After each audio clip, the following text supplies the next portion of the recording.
Hello दोस्तों, आज हम करेंगे रीजनिंग के महत्वपूर्ण प्रश्न को हल। इन प्रश्नों के अभ्यास के माध्यम से आप अपनी किसी भी परीक्षा की तैयारी को बेहतर कर सकते हो। आइए शुरू करते हैं आज का पहला प्रश्न। प्रश्न में दिया है कि निम्न संख्या श्रेणी में प्रश्न चिन्ह के स्थान पर कौन सी संख्या आएगी। नंबर सीरीज है जो कि इस प्रकार है 16, 24, 36, प्रश्न चिन्ह 81। हमें यहाँ पर ये पता लगाना है कि प्रश्न चिन्ह के स्थान पर दिए गए ऑप्शन में जो संख्याएं लिखी हुई है उनमें से कौन सी संख्या यहाँ पर प्रश्न चिन्ह के स्थान पर आएगी। तो यहाँ पर ये पता लगाने के लिए कि यहाँ पर प्रश्न चिन्ह के स्थान पर कौन सी संख्या आएगी, सबसे पहले तो हमें यहाँ पर ये समझना होगा कि इस सीरीज़ में पैटर्न कौन सा लग रहा है। उसके बाद ही हम यहाँ पर ये पता लगा पाएंगे कि प्रश्न चिन्ह के स्थान पर कौन सी संख्या आएगी। तो यहाँ पर शुरुआत में लिखा हुआ है 16 और उसके बाद लिखा हुआ है 24। तो सबसे पहले तो हमें यहाँ पर यही समझना होगा ना कि 16 के द्वारा 24 को किस तरीके से प्राप्त किया जा सकता है। तो एक तरीका ये हो सकता है कि हम यहाँ पर 16 में 2 से गुणा करें। बिल्कुल, अगर 16 में 2 से गुणा किया जाता है तो 32 आता है, और 32 में से अगर 8 घटा दिया जाए तो कितना आता है, 24 आता है। आप एक बार फिर से समझिए कि यहाँ पर 16 के द्वारा 24 को किस तरीके से प्राप्त किया गया है। 16 में 2 का गुणा किया गया है, 16 में 2 का गुणा करेंगे तो 32 आएगा, और 32 में से 8 घटाने पर 24 आएगा।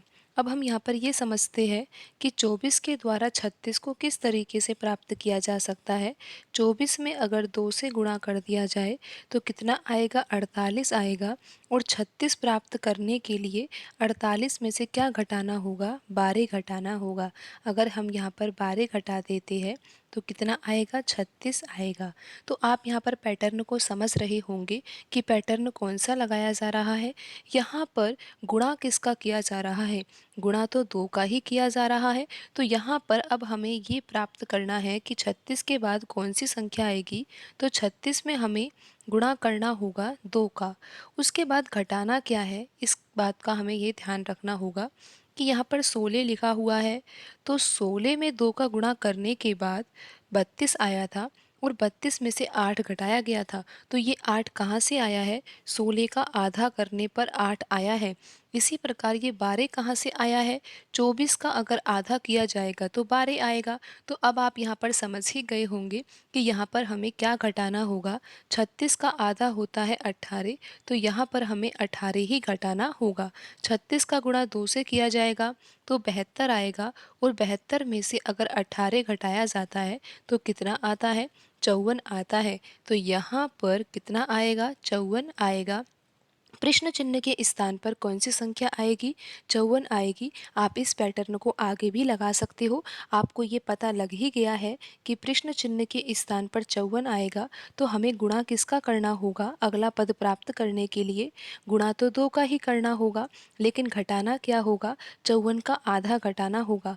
54 का आधा होता है 27, 54 गुणा 2 करेंगे तो कितना आएगा, 108 आएगा, और 108 में से अगर 27 घटाया जाता है तो 81 आता है। और आप यहाँ पर देख ही सकते हो कि यहाँ पर 81 ही लिखा हुआ है।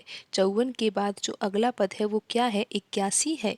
तो यहाँ पर जो पैटर्न लगाया गया है वो बिल्कुल ही आसान पैटर्न है। आप एक बार फिर से समझ लीजिए।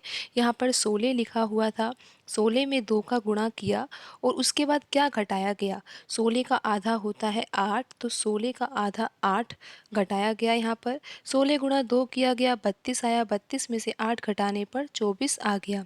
फिर आगे इसी प्रकार से 24 में गुणा किया गया 2 का, और घटाया क्या गया, 24 का आधा कितना होता है, 12, 12 को घटाया गया। 24 गुणा 2 किया, 48 आया, 48 में से 12 घटाने पर 36 आया। फिर क्या किया, 36 में 2 का गुणा किया और फिर घटाया क्या गया, 18 घटाया गया। 18 क्यों घटाया गया ये आपको पता है, क्योंकि 36 का आधा होता है 18। तो 36 दूनी 72, 72 में से 18 घटाने पर कितना आया, 54 आया। फिर यहाँ पर हमने देखा कि यहाँ पर प्रश्न चिन्ह के स्थान पर कौन सी संख्या आई, 54। तो 54 का अगला पद 81 भी हमने प्राप्त किया। किस तरीके से, 54 गुणा 2 किया और फिर घटाया क्या, 27 को घटाया। और क्यों घटाया 27 को, क्योंकि 54 का आधा 27 होता है। 54 गुणा 2 करने पर 108 आया और 108 में से 27 घटाने पर 81 आया।